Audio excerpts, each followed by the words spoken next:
Chapter 7. Spies. "What are you doing here?" George Washington asked. The commander-in-chief sounded furious. "We made a mistake," Jack said. We didn't mean to come." George Washington turned to the rowers. "Who let these children sneak aboard?" he asked in a stern voice. The men looked at Jack and Annie with surprise. "It's not their fault," Annie said quickly. "They were working too hard to notice us." Just then the boat banged against the ice. The ice cracked. The boat moved on, then bumped against the shore. Two soldiers jumped out and pulled the boat up on the shore. George Washington looked at Jack and Annie. "This boat is returning to get more men," he said. "When it does, you two will get out and stay on the other shore." "Yes, sir," said Jack. He felt very embarrassed. George Washington then gave orders to the rowers. "Make sure these children do not board any other boats when you return," he said. The general stepped onto the riverbank. The wind started to pick up. The snow fell harder. As the crew unloaded the boat, neither Jack nor Annie spoke. Jack was miserable. They had caused trouble for George Washington, just when the general was trying to make America an independent nation. Jack desperately wished he and Annie had gone home earlier.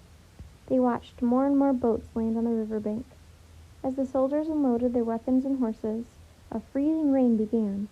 Now rain, snow, and sleet fell together. Jack heard George Washington call to one of his men. "The storm is getting worse, Major," the general said. "Yes, sir," the major said. "I think we're in for a blizzard," said Washington.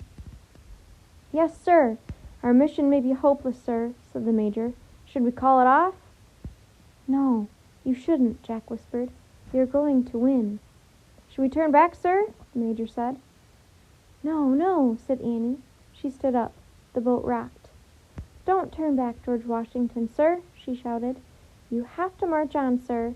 You have to attack the Hessians, sir." "Shh!" Jack tried to pull Annie back down. "We're not supposed to know about their secret mission." "How does she know our plans, Major?" George Washington asked. "Listen to us, sir," said Annie. "You're going to win." She pulled away from Jack and jumped out of the boat. "Annie!" Jack leaped onto the riverbank. He scrambled after Annie up the steep, icy slope. "You have to lead your men, General Washington, sir," Annie said. "The Hessians will be surprised. They think no army will be marching on a night like this." "How do you know all this?" the major shouted above the storm. "How do you know what the Hessians are doing and thinking?" I...